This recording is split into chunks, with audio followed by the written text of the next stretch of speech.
Hello everybody, I'm Raphael Perry and it's time for some more Lone Wolf. Now in the last episode we sailed up from Dessi, which is somewhere down here-ish. Arrived at Foina, got on the barge to Faro, and things were going relatively nicely. We met a local soldier. He warned us that Drakarim had taken Lukos and were threatening the area. Now, I don't know if the Darklords are after the same thing we are, or if they just sensed the area was weak and planned an attack. So let's continue on our barge journey. "Honey Lodge!" shouts the bargee. 5 minutes to Honey Lodge! A group of farmers near you gather up their belongings, say farewell to their travelling companions, and begin climbing the taproom stairs as the barge slows to a halt. We could go up on deck and watch them disembark, or stay down here in the taproom. I think we'll stay here for now. "And to what do we owe the honour of your visit to Faro?" asks Trost the soldier, in a polite but inquisitive tone. And to what do we owe the honour of your visit to Faro?"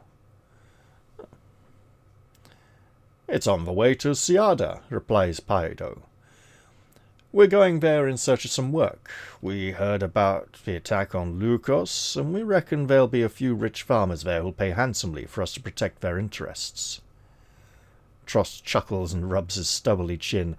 "I meant no offence, but if Zegron and his rabble attack the farms near Siada, it'll take more than 2 free lances to turn their tails. If I were you, I'd stay in Faro. There's plenty of work there for the likes of you. Take my advice and leave Zegron to the army. We'll blunt his nose, don't you worry." A shudder runs through the floor as the barge gets under way. A new passenger has boarded at Honey Lodge, a thin individual with hard grey eyes. He descends the taproom stairs, pausing to shake rain from his cloak and wide-brimmed hat. Slung at his side is a narrow-bladed sword, clutched in his hand is a leather-bound book, its cover as plain and as black as his sombre clothing. Without saying a word, he takes a seat in the shadows of the opposite corner and opens his book to read. Trost swallows the last drop of ale and turns his head to see what is attracting your attention. He catches sight of the new passenger and begins to choke. "By the stars!" he hisses. "It's him! It's Kizor the Necromancer!" He pulls a crumpled scroll from within his tunic and unfurls it on the table. On it is a picture of a man's face. The cruel features bear an uncanny resemblance to those of the stranger. Beneath the picture you read, "Notice of Death. Kizor the Necromancer, renegade shaman of Mogaruif, leader of the forbidden sect of Dazudshkul. It is hereby proclaimed by lawful authority that in just retribution for vile acts of black sorcery perpetrated throughout the free lands of Telestria, a bounty of 10,000 loons is offered for the head of Kizor the Necromancer, by order of Queen Yvain of Telestria, MS 5060. "This could be our chance to make a fortune," whispers Trost. "Help me take him and we'll split the reward. Agreed?" We could just leave him to it. I think we should help. If this is even remotely the stranger on the warrant, we'd better investigate. Quietly, you agree on a plan of action. Paido and Trost will approach the necromancer while you guard the stairs. If he should evade your companions, he'll have you to contend with before he can escape from the hold. Unhurriedly, you leave your seat and walk to the taproom stairs. When you're in position, your companions rise and advance towards the stranger, who remains motionless, seemingly engrossed in his black book. Trost draws his sword and challenges the man, demanding that he state his name and the purpose of his journey. It is a fatal mistake. The man looks up from his book, his grey eyes suddenly aglow with a terrible red fire. Trost screams. His face has become a mass of horrible erupting boils. As he falls to the floor, Paido strikes his sword. Paido strikes. His sword, a shimmering lance of blue steel forged by the Elder Magi. His attack is lightning fast, but the necromancer counters his blow on the edge of his blade. Sparks explode, showering the taproom with glowing fragments. The crowd begins to cheer, but their cheers turn to screams when the necromancer summons a new defense. And this is one of the more memorable illustrations from this book. I believe I mentioned it in the last episode. A horde of huge black spiders carpets the floor, their bulbous bellies crouched on hairy, angular legs. In a sudden rush, they scuttle towards Paido, their eyes glinting and their mandibles gaping wide. We do have a bow. You draw an arrow to your cheek and take aim at the necromancer, but passengers run wildly across your field of fire. You dare not release your arrow for fear of hitting one of them. Precious seconds elapse as you await a chance to fire. This is Weapon Mastery of a Bow, so we add 3, and we have the silver bow to add on, so we're adding 6. So basically, I shouldn't say it.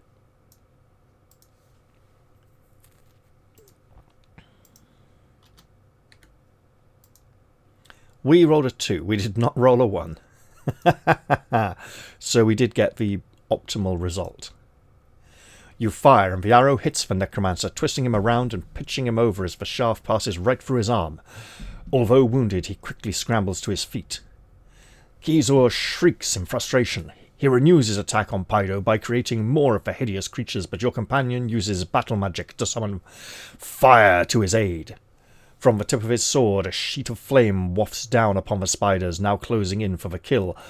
We're on a boat. They flare brightly, their legs withering in the flames, their crackling black bodies dropping to the floor and crumbling away to dust.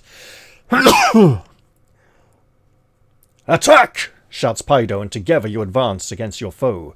Kizor draws his sword and mouths a silent spell of protection as he prepares to engage you both in a fight to the death. He is immune to Mind Blast and Psi Surge.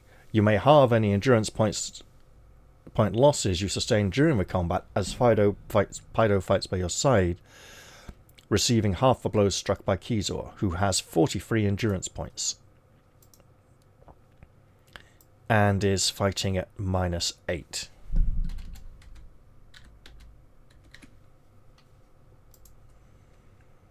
Alright, so no, we're fighting at +8. So this column. A 10. He's dead. We got him. He was distracted between his two opponents, wasn't able to defend himself accurately. Kizor lies dead, but Paido warns you not to approach the body. I've heard tell that these priests of evil can awaken after death to avenge themselves. Stand back, and I'll make sure this one never returns to haunt us. Paido raises his sword and severs Kizor's head with one swift stroke. Both eyelids spring open, revealing eyes burning red with hatred, but the fire quickly dies and the eyes turn a misty grey. There. It is done, says Paido, wiping his sword on the sleeve of his tunic. He steps back and looks around. Where is Trust? You cast your eyes to the place where he fell and see a fire-blackened body covered with the remains of incinerated spiders. There he is, you say sadly. Paido takes a blanket from his backpack and drapes it over the corpse before reciting the words of the Knurler, a vaquero's prayer for those who have fallen in battle. In the name of the gods, what's happened here? Thunders the captain as he hurries down the taproom stairs. A crowd of strangers huddle in his wake, frightened but curious to discover the outcome of the fight that has devastated the hold. I'll see you pay for this, he blusters. It'll cost hundreds of loon to fix this damage. Pay up now or I'll take it out of your hides. Paido snatches the cloth from a nearby table and scoops up the head of Kizor, wrapping it tight and tying it tightly with cord. He tosses this gruesome package to the captain, together with the notice of death that lies beside Trust's scorched body. That'll pay for the damage, Captain, says Paido, and be sure that the balance goes to the family of this brave soldier, or we'll take it out of your hide. The captain reads the scroll. A wry grin spreads slowly across his weather-worn face. So, Kizor met his doom aboard my barge, he says thoughtfully. Maybe I'll leave the hold just as it is. There's plenty of folk who'd pay to see the place where this rogue ended his days.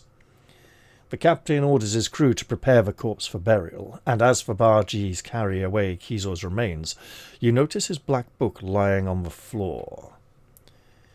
We do have the discipline of divination, and as to whether we've reached the rank of tutelary or not, we've reached the highest rank available.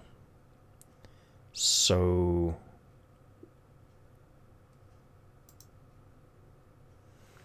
Book 6, Book 7...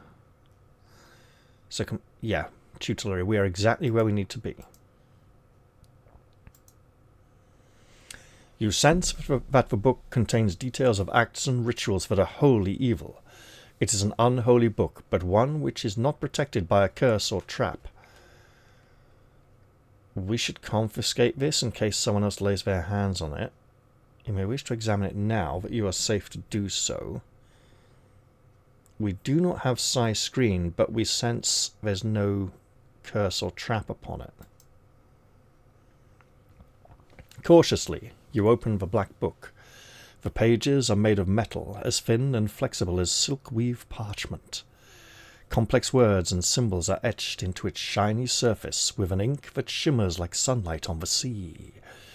The strange designs are unlike any you have ever seen before, but you sense that they are wholly evil. You're about to discard the book when you notice something tucked into the spine. It is a tiny scroll of parchment. You unfurl it, and your pulse quickens, for it contains a message written in Gaiac, the language used by servants of the Darklords. You wish to keep this scroll, mark an action, chance, special item. Okay, now we had a Gaiac scroll from Book 1, and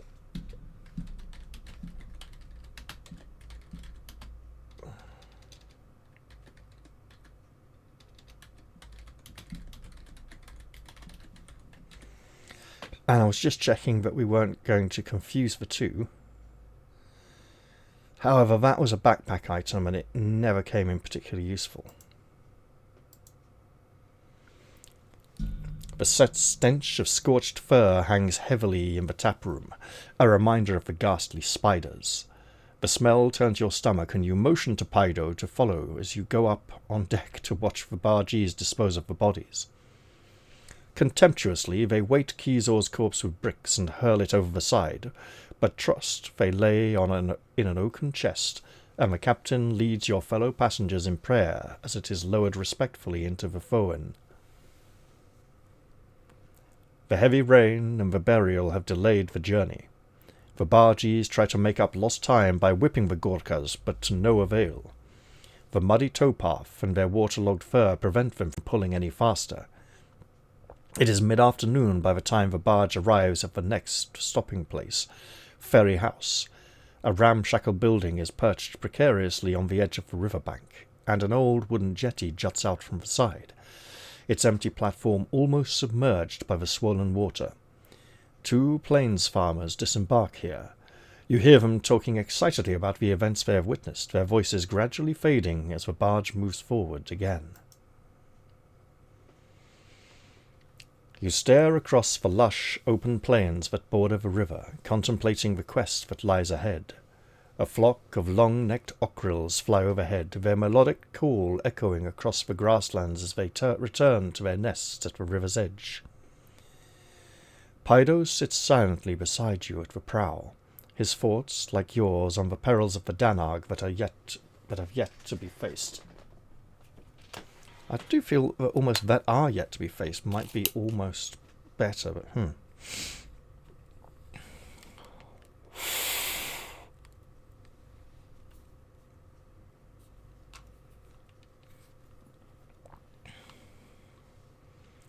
The sun is low in the sky when you catch sight of Faro, its mud-coloured walls, thick, high and crenellated, dominating the hill on which it was built centuries ago.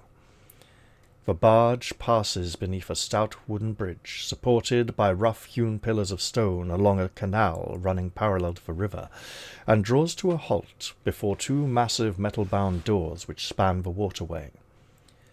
You collect your horses and disembark with the other mounted passengers, riding in line towards the fortified town gate.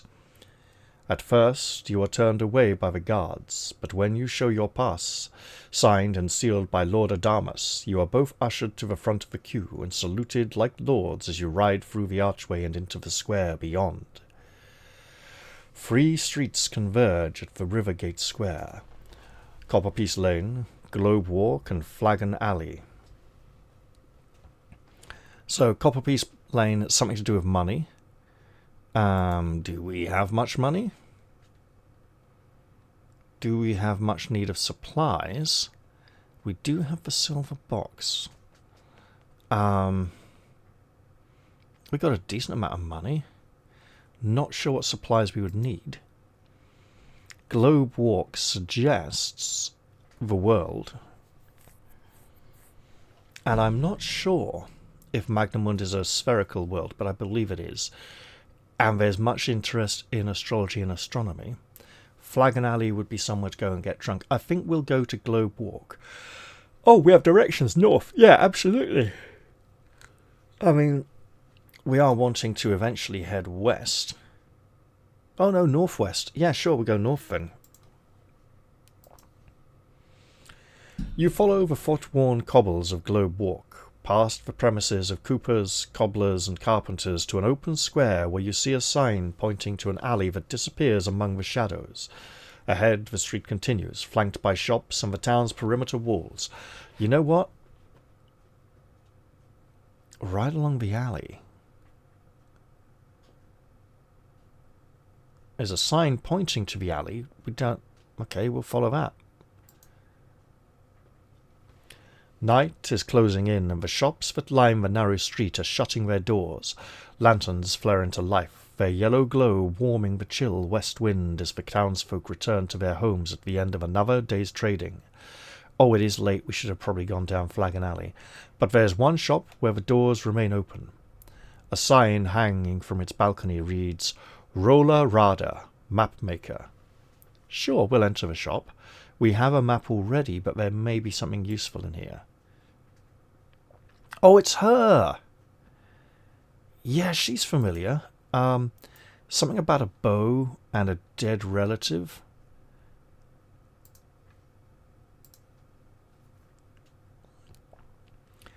You are welcomed by an attractive young woman with long, jet-black hair woven into a single plait that reaches almost to her waist. She is dressed in a green suede cloth tunic, similar to your own, and wears soft calfskin gloves. In addition to the maps, which she researches and draws herself, she also sells all manner of hunting and scouting equipment. She takes an obvious delight in her work and shows you samples of maps, which are excellent for their accuracy and attention to detail. You ask her if she has ever prepared a map of the Danarg, and she turns strangely silent. Tears begin to fill her dark eyes as she recalls how she and her father once explored beyond the fringes of that fearsome domain. They had planned to map its internal waterways and, if luck was with them, discover the lost temple of the Elder Magi. With sadness, she tells you of her father's death in the jaws of a monster that had stalked them from the moment they had entered the jungle swamp. She escaped, but not unscathed. As she fought to free her father from the mouth of the beast, she was badly burned by its caustic saliva. Carefully, she removes one of her calfskin gloves and reveals an injured hand. The sight of the angry red scar tissue fills you with compassion for this brave young woman. We can question her further about the Danarg, or bid her good eve and leave the shop. We will question further, as long as it doesn't make her too uncomfortable. Unfortunately, she lost all her maps and equipment while escaping from the Danarg. However, she clearly recalls seeing the Temple of Ohrido from the peak of a hill she calls the Scarlet Tor, which is situated on an island of firm ground 30 miles beyond the Ciada track. You thank her for her help and wish her good fortune before leaving the shop and continuing on your way. We're just going to pop that there.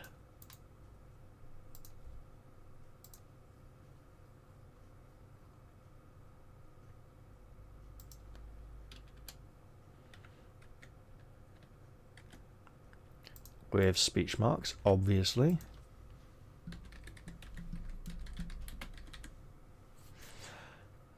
So Rala Rada, right? Rola Rada. Aha.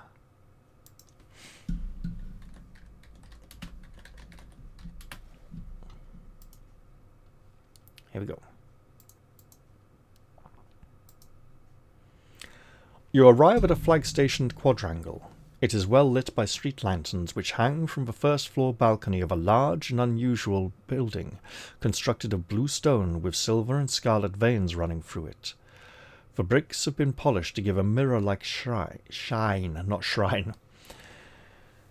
A huge wooden door, banded with copper, dominates the entrance, above which a bronze cast depicts a flaming broadsword with the words Temple of the Sword engraved along the blade. Beyond the temple, a street descends to a stone watchtower. It is built on the peak of a hill and dominates the town. Ascends, not descends. If you have a map of Faro... I don't believe we do.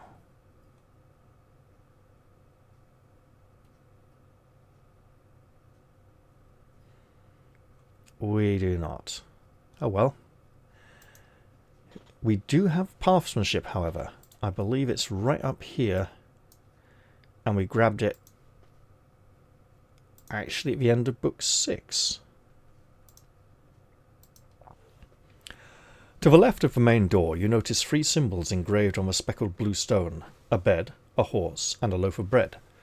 You recognize their significance, for you have seen similar markings on hostels and monasteries during your travels in the East. By displaying these symbols, the monks of this temple offer travellers a meal, stabling for their horses, and a bed for the night. We will take advantage of this offer, rather than investigating the strange watchtower. If we go to the watchtower, if you choose not to stay here overnight, we should rest. You dismount and climb the steps leading to the temple doors. An old man in brown robes answers your knock and invites you and Paido inside. A novice attends to your horses. Stepping through the door is like stepping into another world. The air is sweet with incense, and the flickering light cast by a long row of squat red candles does little to illuminate the interior. You follow the old man along a vaulted corridor, down several flights of stairs, and finally into a torchlit refectory. A delicious smell of cooking wafts from an open hatch in the wall, together with the sounds of people in the kitchen beyond. "Be seated," says the old man, pointing to a stout oak table laid for supper, "and enjoy our humble food. May it revive you after your travels and fortify you for the road ahead."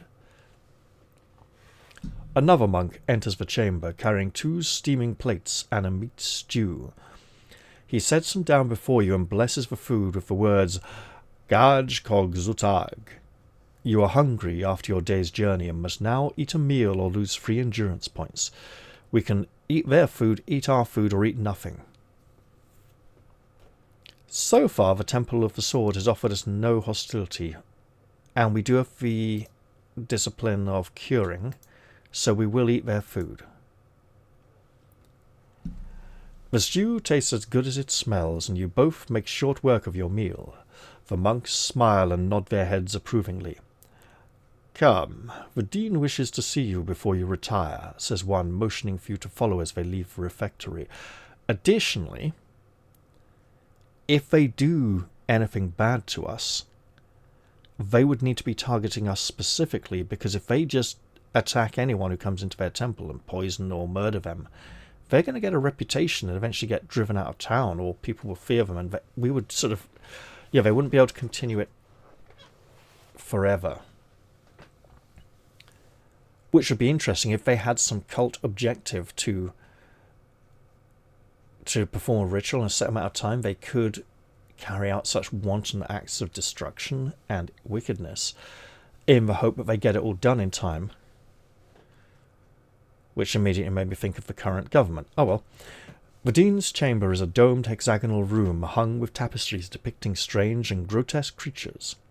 Numerous plinths stand around the richly carpeted floor, each supporting large bowls filled to the brim with a silvery liquid. A gust of air disturbs the tapestry on the far wall. Seconds later it is moved aside to reveal an elderly man in a hooded black robe. "Have they eaten?" he asks, his voice strangely cold and monotonal. "Oh, Have they eaten? Yes, master, the monks reply with one voice. Good, he says, stepping closer. Leave us. The monks depart, clicking the door shut behind them. Gradually, the light in the chamber grows dimmer. We do have the discipline of divination. You're in the presence of great evil. Your skin prickles and your blood runs cold as you recoil at this sudden realization, but alarm soon turns to fear as a new threat begins to manifest itself. Your futile quest is over, mortal, says the hooded man. His voice... oh, emotionless voice, okay. Your futile quest is over, mortal, says the hooded man, his emotionless voice like a spike stabbing at your mind. Instinctively you reach to your weapon, but your hand begins to shake. You cannot control your fingers. You glance at Paido to see that he too is shivering uncontrollably. Suddenly a wave of pain tears at your stomach and your legs buckle. You groan in agony and drop to your knees, clutching at the burning stomach. Paido lets out a scream of anguish and falls unconscious at your side. You cannot but envy his oblivion of the terrible pain that courses through your body. However, we do have the discipline of curing and are at the maximum rank. You muster all of your strength to fight the deadly poison which has infiltrated your blood. Your improved power of curing suppresses the pain and slows the progress of the insidious toxin, enabling you to face your would-be assassin. A flicker of surprise registers in the cold black eyes of your opponent as you stagger to your feet and unsheath your weapon. We do lose 5 endurance points, which will hopefully balance something, and we may lose some combat skill due to the poison. We'll see. Gaj Akiyamaz! Gaj Akiyamaz! Hisses the monk, pulling back the hood of his black robe. You gasp in shock as you stare upon a ghastly transformation. The man's face is writhing and contorting as his skin tightens and grows darker. Tattered flesh drops from his sunken cheeks to hang in festoons beneath the exposed lower jaw. A snake-like tongue, black and narrow, flickers between curved fangs that have risen from the lower jaw. And in all fairness, the blessing the monk placed upon the food did sound a bit like the Gaiac tongue. A sickening dread fills your heart as you recognize the creature standing before you. It is a Helghast, a nightmarish agent of the Darklords. Its demonic eyes glow like red-hot coals as it shrieks and raises its claw-tipped hands. I suspect the Helghast has infiltrated the temple. We do possess the Somerset, however. Golden fire erupts along the blade of the sun sword as you raise it above your head. The Helghast shrieks and steps back, its eyes glowing red with fear and loathing, and we're not in Las Vegas. It recognizes the power you wield, a power that is the bane of its Darklord masters, a power that can bring about their total destruction. This creature is immune to Mind Blast, but not Psi Surge. Unless you possess the Magnakai discipline of Psi Screen, you must reduce your endurance by 2 points at the beginning of every round you fight this creature. If you have completed the Law Circle of Spirit, you may increase your combat skill by 2 points for the duration of this combat. I don't believe I have, because that's one of the hardest ones to achieve. And double damage because it's undead. So, we are fighting at equal combat skill. Bizarrely. And 48 endurance. Okay. And we're losing 2 points a round. Excellent. So, right down the middle. And remember, right down the middle is slightly beneficial to Lone Wolf, and being -1 or -2 seems to be the actual balanced column. So, we roll a 10. The enemy takes 24 points of endurance points. Oh, we were so ready. That's almost practically running it through with a great length of a blade in oh, and again,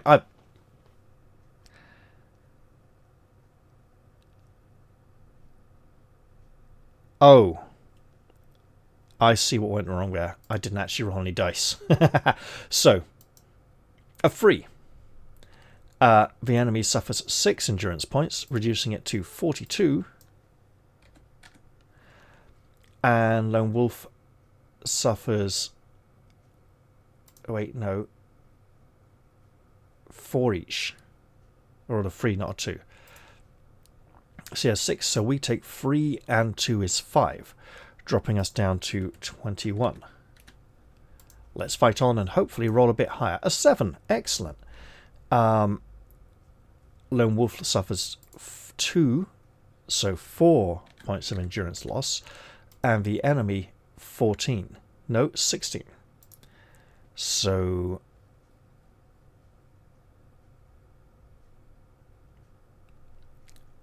$26. New round. New roll. A 6. Not quite so great. The enemy suffers 14 more points. Down to 12. And Lone Wolf... Total of 4. Ah! Bollocks. Fucking misclick. Go away. I'll deal with that later.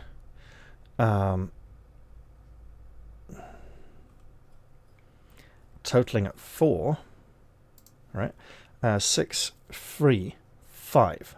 No, 2, 6, 4, yeah. So down to 13. Ow, that's starting to get nasty.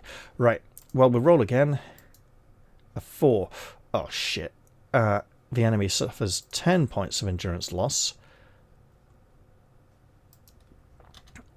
And we suffer 4, 6. Okay, this is actually serious now. And final round, one way or another. Fuck. We're dead. We're actually dead. Wow, the dice hate us. Okay. I mean, so is our foe.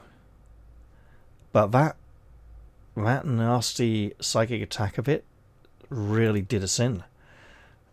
Well, bugger. I suspect I might not want to enter this temple on the next attempt. Ah, what a shame. That's pretty tragic, obviously. And we will need to do better next time. There might be some great reward for defeating this Helghast. But we will not know. How unfortunate. Well, our life and our mission end here. I'll get to try again sometime in the next episode. And hey, this is what I get for not playing a book in about 30 years. Maybe 25, but yeah. Maybe a bit less. I think I've done reasonably well so far. So with that, I'm afraid I'm going to leave this episode here. Obviously, you're welcome to wish me luck in the comments section or chide me for some churlish mistake or other. And we'll see how things go. And I will maybe seriously contemplate taking screen over animal control at the start of this book. Because it seems like it would have been much more useful. Not just necessarily in this encounter. Well, I'll say goodbye for now then, and I'll see you all next time. Cheerio everybody, and just remember, we're doing this for Sommerlund and the Kai.